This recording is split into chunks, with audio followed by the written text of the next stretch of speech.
La dette de la SNCF, ce n'est pas aux cheminots de la payer.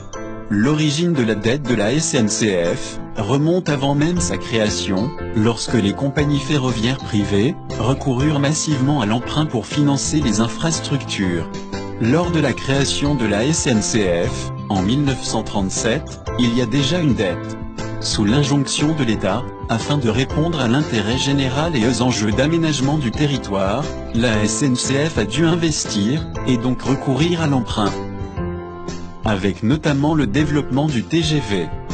Mais aussi le financement de certaines folies, de certains élus. Il s'agit donc d'une dette d'infrastructure. Les cheminots n'ont pas à la payer. Une directive européenne prévoyait la reprise de la dette des opérateurs historiques, par les États membres de l'Union.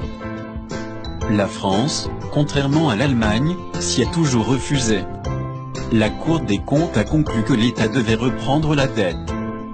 Mais le gouvernement d'Emmanuel Macron préfère mentir aux Français, en utilisant l'argument de la dette, pour revoir les conditions sociales des cheminots à la baisse.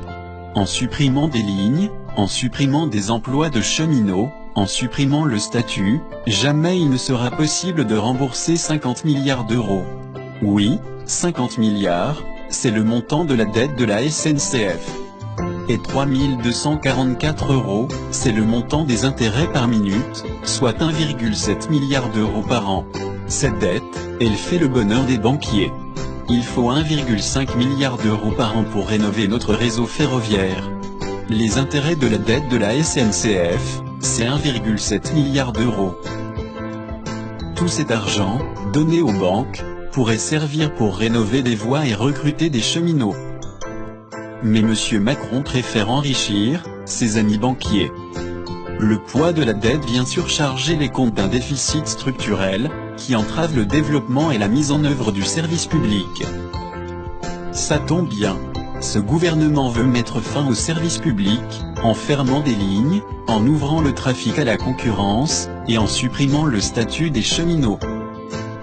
Pour le gouvernement, la dette c'est chouette, puisque ça sert à manipuler l'opinion, pour privatiser. Avec Emmanuel Macron, c'est tout, sauf le train. La réforme du gouvernement, c'est la casse du service public SNCF. Usagers et cheminots vont la combattre. Le train, c'est l'avenir.